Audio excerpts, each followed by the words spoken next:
Hello, we will discuss submandibular region. Submandibular region extends from submandibular fossa of mandible to hyoid bone. It contains 4 suprahyoid muscles, few extrinsic muscles of tongue, submandibular gland, then sublingual gland, neurovascular structures and submandibular ganglion. Now I will show you some structures. First, suprahyoid muscles. There are 4 pairs of suprahyoid muscles. Here we can see the structures of right side of the head neck face. Okay. So 4 suprahyoid muscles are digastric. Digastric muscle has 2 bellies.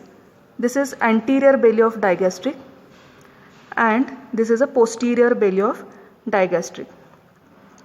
The next muscle, deep to the anterior belly. This muscle is the mylohyoid muscle.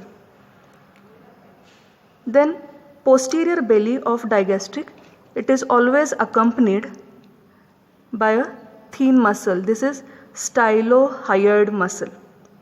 And the fourth muscle is geniohyoid. Here a part of geniohyoid is seen. This is a geniohyoid muscle extending from genial tubercles of mandible to the hyoid bone.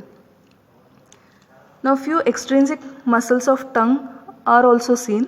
This is a mylohyoid, and deep to the mylohyoid, this muscle is the hyoglossus muscle. This muscle is the hyoglossus muscle. Then here, arising from styloid process, we can see styloglossus muscle, and this fan shaped muscle going to the tongue, this is a genioglossus muscle. Now coming to the glands seen in the submandibular region. The submandibular region shows submandibular gland. So this is a submandibular gland which is indented by posterior border of mylohyoid muscle into 2 parts. So the part which we can see here, this is a superficial part of the submandibular gland, and this is a deep part of submandibular gland. Then we can also see the sublingual gland. So sublingual gland lies beneath the sublingual fold in the floor of mouth. So this is the sublingual gland. It is lodged in this sublingual fossa of mandible and it rests on genioglossus muscle. So this is a sublingual gland lodged in the sublingual fossa of mandible and rests on this fan shaped genioglossus muscle. The neurovascular structures seen in this specimen. Here we can see common carotid artery, this is external carotid artery, and this is an internal carotid artery. Now this is a submandibular gland. On the surface of submandibular gland lies the facial, this is a facial vein. Okay.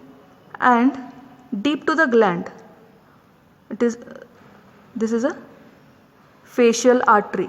So facial artery, it winds around the lower border of mandibular and enters into the face. But before it enters into the face, it lodges in the submandibular fossa of mandible. And this is a facial artery and this is facial vein. Vein lies behind the artery. Now this facial vein joins with anterior division of retromandibular vein to form common facial vein. So this is a common facial vein is seen in this specimen. Now we can also see the structures superficial to the hyoglossus and deep to the mylohyoid. This is a mylohyoid muscle and this is a hyoglossus muscle. So I will show you the structures which are present on the surface of hyoglossus. First is this deep part of submandibular gland along with its duct. Okay. The deep part of submandibular gland along with its duct. Then also there is a hypoglossal nerve below the deep part of submandibular gland. And this hypoglossal nerve, how to identify? It crosses internal carotid artery, external carotid artery and this loop of lingual artery, and it runs on the surface of hyoglossus muscle. Okay. Then here this is a duct of submandibular gland arising from this deep part of the submandibular gland. Above that we can see a lingual nerve. So here this is a lingual nerve. So from above downwards we can see lingual nerve. Then this is a deep part of submandibular gland along with its duct, and this is hypoglossal nerve. It is usually hypoglossal nerve accompanied by the vena comitans. All these structures rest on hyoglossus muscle, okay, and they are present between mylohyoid and hyoglossus. Now I will show you all these structures from this side. We will see these structures from oral cavity. So this is a lingual nerve,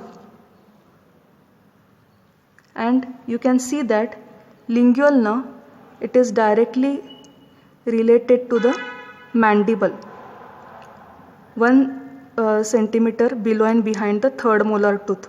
So this is lingual nerve. Below that you can see this is a duct of submandibular gland. It is called as Wharton's duct, and this duct opens at the summit of sublingual papilla in the floor of mouth on each side of the frenulum linguae. And this is a hyoglossus muscle, motor nerve supply of submandibular gland. The submandibular gland receives preganglionic parasympathetic fibers which arise from superior salivary nucleus. From there the fibers are carried via nervus intermedius, trunk of facial nerve, cauda tympani nerve, then lingual nerve. The fibers relay in submandibular ganglion, and from there the fibers, postganglionic fibers arise and supply the submandibular gland.